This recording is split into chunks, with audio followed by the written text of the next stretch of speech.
আল্লাহ পানি থেকে মানুষ সৃষ্টি করেছে, পানি থেকে মানুষ সৃষ্টি করেছে। আল্লাহ রাব্বুল আলামিন তোমাদেরকে ভিজা মাটি থেকে সৃষ্টি করেছে, আমি তোমাদেরকে এঁটেল মাটি থেকে সৃষ্টি করেছি, আমি তোমাদেরকে এমন মাটি থেকে সৃষ্টি করেছি যেটা গন্ধযুক্ত মাটি।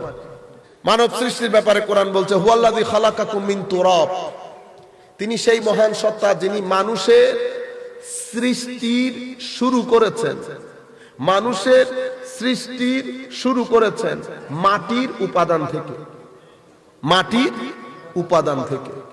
এটা হচ্ছে আমি বলছি কোরআন মানুষ সৃষ্টি সম্পর্কে দুটা কথা বলেছে।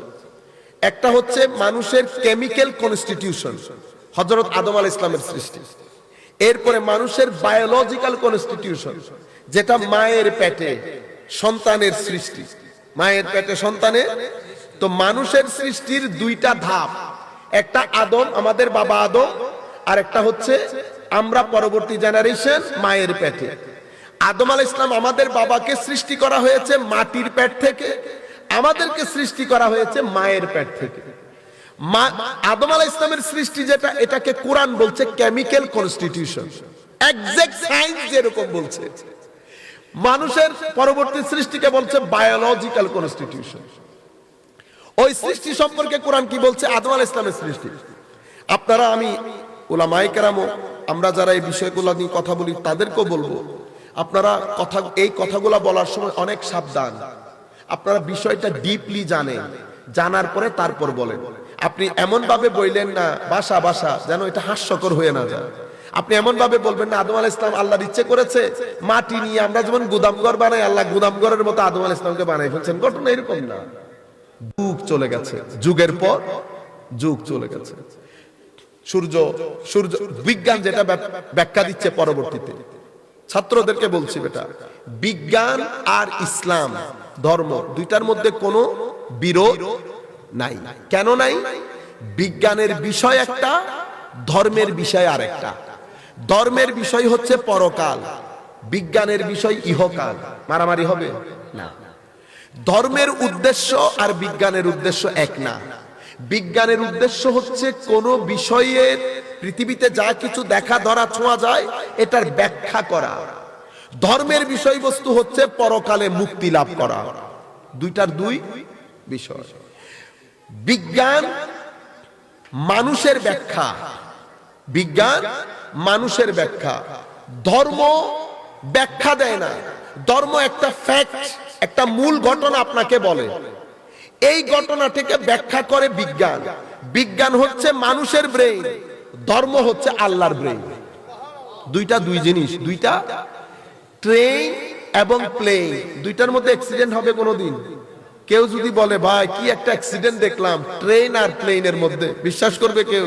না, ট্রেন আর প্লেন অ্যাক্সিডেন্ট হবে না। দুইটার চলার জায়গা দুইটা, দুইটা দুই জায়গায় চলে। আমি আপনাদের বোঝার জন্য, আলোচ্য বিষয়ের দিক থেকে দুইটার বিষয় আলাদা, উদ্দেশ্যের দিক থেকে দুইটার সাবজেক্ট আলাদা, স্কোপ অফ স্টাডির দিক থেকে দুইটার বিষয় আলাদা। বিজ্ঞান এক জিনিস, ধর্ম ধর্ম পরকাল, বিজ্ঞান ইহকাল। ধর্ম গড গিফটেড নলেজ, এটাকে বলে গড ডিরাইভেড নলেজ। আর বিজ্ঞান ম্যান, মানে মানুষের জ্ঞান। ধর্ম একটা জিনিস বলে, বিজ্ঞান সেটাকে ব্যাখ্যা করে, বিজ্ঞান সেটাকে ব্যাখ্যা করে। ধর্ম ওই সমস্ত কথা বলে যেগুলা ধরা ছোঁয়া যায় না, বিজ্ঞান ওই সমস্ত কথা বলে না যেটা ধরা ছোঁয়া যায় না। বিজ্ঞান আর ধর্মের মধ্যে কোনো বিরোধ নাই। তো হঠাৎ করে সূর্যের থেকে একটা আলো ছিঁড়ে, মানে সূর্যরশ্মি অর্থাৎ আগুনের গোলার মতো আর কি, ছিঁড়ে জমিনে পড়েছে। এটা ঠান্ডা হতে অনেক সময় লেগেছে। ঠান্ডা হতে হতে হতে হতে এটা একটা টেম্পারেচার কমতে কমতে কমতে কমতে একটা খাস জায়গার মধ্যে এসেছে। সেই খাস জায়গার মধ্যে চারটা জিনিস ডেভেলপ করেছে, নাইট্রোজেন, অক্সিজেন, এরকম চারটা জিনিস। এগুলা দীর্ঘদিন থাকার পরে এখান থেকে 6টা উপাদান অস্তিত্বের মধ্যে এসছে। এই 6টা উপাদান, এটা আবার ঠান্ডা হতে হতে হতে এখানে সমুদ্র হয়েছে, পানি, মাটি। আপনি, এটা বিজ্ঞানের কথা। কোরআন কি করেছে?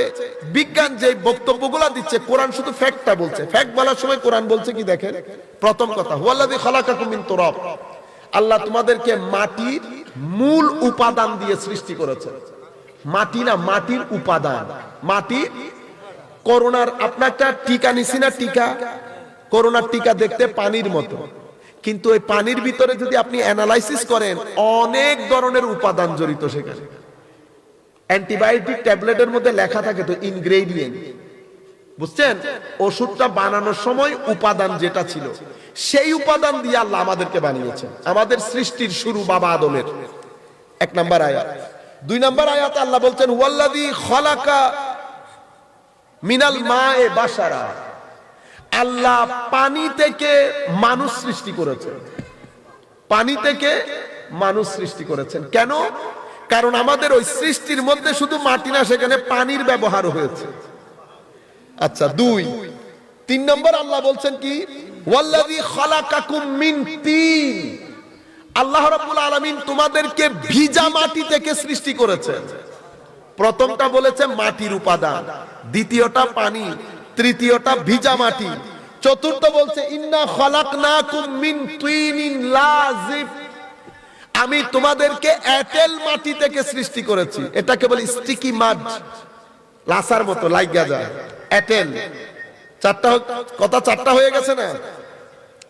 এরপরে 5 নম্বরে বলছে ওয়ালাকাদ খালাকনাল ইনসানা মিন সুলালাতিন মিন তিন, ওয়ালাকাদ খালাকনাল ইনসানা মিন সুলালাতিন মিন তিন।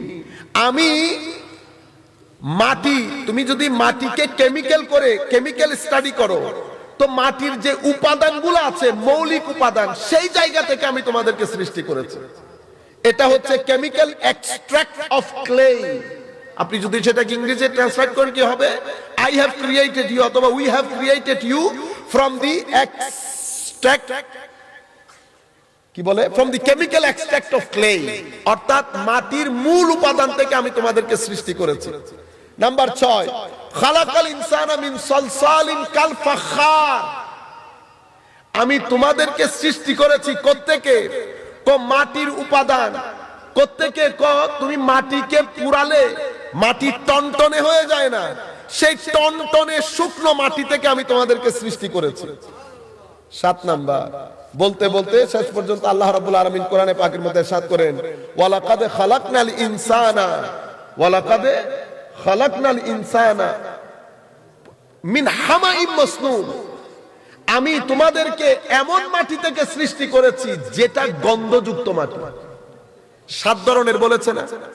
এই 7 ধরনের কোরআন তো বলেছে। কোরআন এটা কিভাবে হয়েছে এটা কোরআনের কাজ না, বৈজ্ঞানিক ব্যাখ্যা দেবেন এই 7টা জিনিস মানব সৃষ্টির ক্ষেত্রে কিভাবে হয়েছে। এই 7টা কোরআনের আয়াত রেখে আপনি যদি বিজ্ঞানের ব্যাখ্যা শুনেন, আল্লাহর কুদরতির কদমে পড়ে থাকা ছাড়া আর কোনো উপায় থাকবে না। বিজ্ঞান যখন ব্যাখ্যা দেন, ওই শুষ্ক বললাম না, গোলা নিচে পড়েছে, ঠান্ডা হয়েছে, পানি হয়েছে, সেই পানি অতঃপর পানির সমুদ্র পাড়ের মধ্যে মাটি, ওই মাটির উপাদান, সেখানে পানি মিক্স হয়েছে, এক সময় গন্ধযুক্ত হয়েছে, সূর্যের তাপ পড়েছে, সেটা আবার শক্ত হয়েছে। অর্থাৎ কোরআনে যে 7টা কথা বলেছে, বিজ্ঞান যখন এটার ব্যাখ্যা দেয়, বিজ্ঞান এটার বাইরে যাইতে পারে না। এবং এই মানুষকে যখন আল্লাহ সৃষ্টি করেছেন, আল্লাহ একটা উদ্দেশ্য নিয়ে সৃষ্টি করেছেন। সেটা কি? আল্লাহর ইবাদত। এবং সেই উদ্দেশ্য আমাদেরকে জানান দেওয়ার জন্য একজন দুইজন না, তো আল্লাহ রাব্বুল আলামিন লাখো নবী আল্লাহ রাব্বুল আলামিন আমাদের কাছে প্রেরণ করে, 313 জন রাসূল সহ। আমাদের উদ্দেশ্যটা আমাদেরকে স্মরণ করিয়ে দেওয়ার জন্য, এদের ধারাবাহিকতায় ওই উদ্দেশ্য জানান দেওয়ার জন্য আমার নবী কোরআনে পাক নিয়ে এসেছেন। সুতরাং আমরা মুসলমানদের হাতে আমার নবী এবং আমার নবীর নবুয়তের উপর সবচেয়ে বড় প্রমাণ কোরআনে পাক। আমার নবী আল্লাহর সবচেয়ে বড় দলিল, আর আমার নবীর সবচেয়ে বড় দলিল হচ্ছে কোরআনে পাক। আমার নবীর সবচেয়ে বড় দলিল কোরআনে পাক। তো আমার নবী আল্লাহর বুরহান, আমার নবী আল্লাহর কদ জাআকুম বুরহানুম, বুরহান বলা হয় আউকাদুল আদিল্লাকে, এমন দলিল যে আপনি ইদার উদার করতে পারবেন না, মেনে নেওয়া ছাড়া, জিহ্বায় কামড় দিতে হবে। আমার নবীর নবুয়তের উপর সবচেয়ে বড় দলিল হচ্ছে কোরআনে পাক। সুতরাং আমরা যাই বলি, আমরা কোরআনের বাইরে যেতে পারবো না আমরা মুসলমানরা। কেন? কোরআনের বাইরে যাওয়াটা আমরা এফোর্ড করতে পারবো না। রয়ে গেল বিজ্ঞান, আপনি লাখ চেষ্টা করেন এটার বাইরে যেতে পারবেন না। যদি বাইরে যেতে পারতো বিশ্ব এটারে তুললে সমুদ্রে নিক্ষেপ করতো অনেক আগে।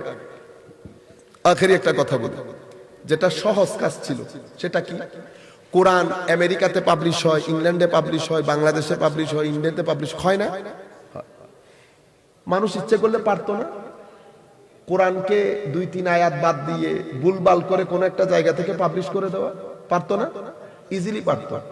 কিন্তু আমার আল্লাহ ওয়াদা দিয়েছেন, ইন্না নাহনু নাযালনা যিকরা ওয়া ইন্না লাহু লাহাফিজুন, আমরা হেফাজত করব। 1400 বছর অতিবাহিত হয়ে গেছে, এখনো পর্যন্ত পৃথিবীর কেউ উল্টা সিধা করার দুঃসাহস দেখায় নাই।